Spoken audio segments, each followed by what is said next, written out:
With a sycophantic smile, Hank pushed open the office door. "Boss, it's me, Hank." Sue followed him into the office. "Is that Hank?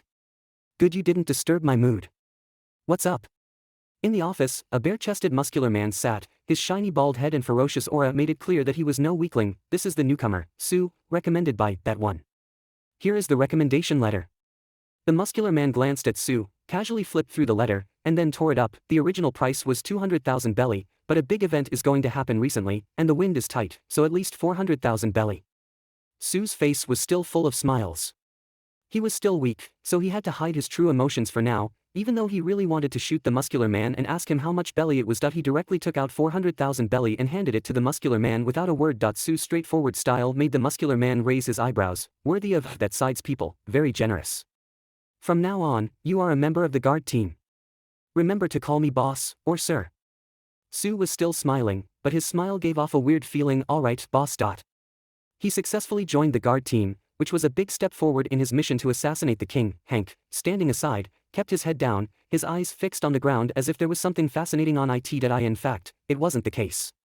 Hank was expressing an attitude, implying that he didn't see his boss taking a bribe. From this incident, one could see how chaotic the atmosphere of the pirate world was. As long as you had money, you could probably buy even higher positions. But this was good news for Sue. Belly wasn't very important to him. What he lacked most now was time, and any problem that could be solved with belly was not a problem at all. Prompt: the hunter has joined the guard team, causing a minor change in the plot and gaining 2.1% of the world source.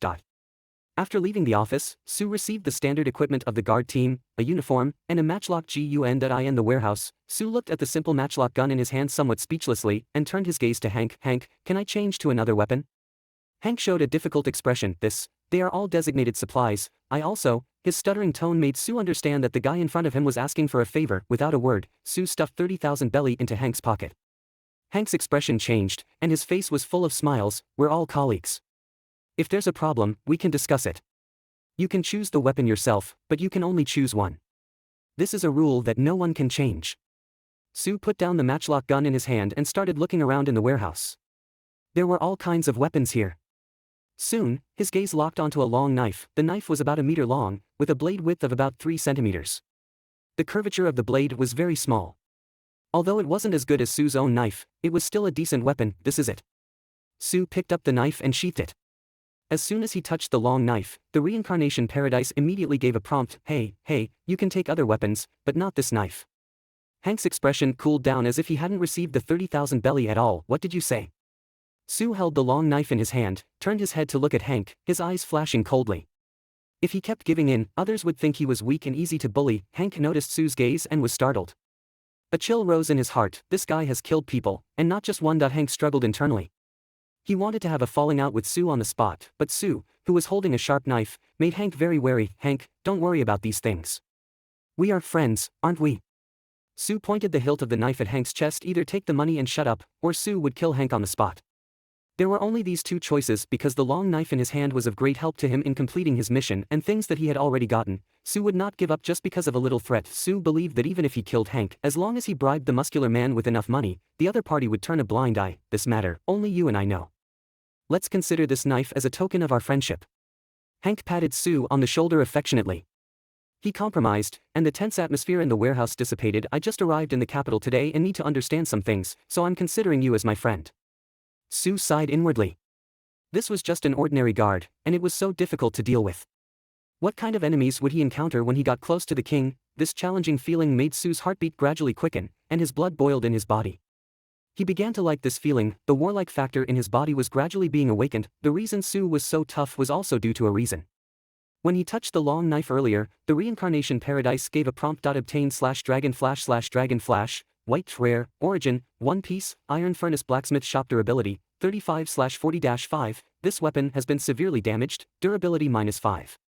Attack power, 516, calculated based on the strength of the slash, equipment requirements, 2 points of strength to use, more than 5 points of strength to use flexibly, rating, 10, note, the rating of white equipment is from 1 to 10. White equipment with a rating of 10 will be marked as rare and have special properties added. Additional properties: Dragon's Majesty, when holding this weapon, will cause a shock effect on the enemy.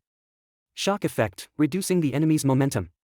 Introduction: this was the sword of the Dragon Slayer swordsman, Ryoma, when he was young, but it was severely damaged, and its grade dropped after recovery. Since Ryoma obtained the black sword, Autumn Water, this weapon has always been placed in Ryoma's bedroom. After Ryoma's death, this weapon was not qualified to be buried with Ryoma and was lost. Master, I'm almost rusting. Where are you? Please wield me to slash that giant dragon. Price, 1,100 paradise coins. This item is a rule item and can be brought out of the One Piece world. Ryoma was a big deal, a strong man in the world of One Piece. Perhaps even the world's #1 swordsman, Hawkeye Mihawk, may not be stronger than him. How could the sword used by such a strong man when he was young be weak? Sue even suspected that if this dragon flash had not been damaged, it might be a green, or even a blue weapon. That's why Sue insisted on getting this knife even if it meant having a falling out with Hank. Fortunately, the two didn't have a falling out, and this fake friendship could last for a while. You're lucky, kid. This knife was confiscated from a group of pirates. Besides me, few people know that this knife is a treasure. If I didn't use a knife, and there was a dead rule in the warehouse that you can't choose a second weapon, I would have taken this knife a long time ago. Sue smiled and didn't say anything, just put the dragon flash on his waist. With a knife on him, his combat power increased significantly, which made him feel a little more secure. Let's go, there's a big event happening in 2 days, and we can't be idle then. Hank sighed as if he was worried about something. What's happening? Give me a heads up so I can prepare.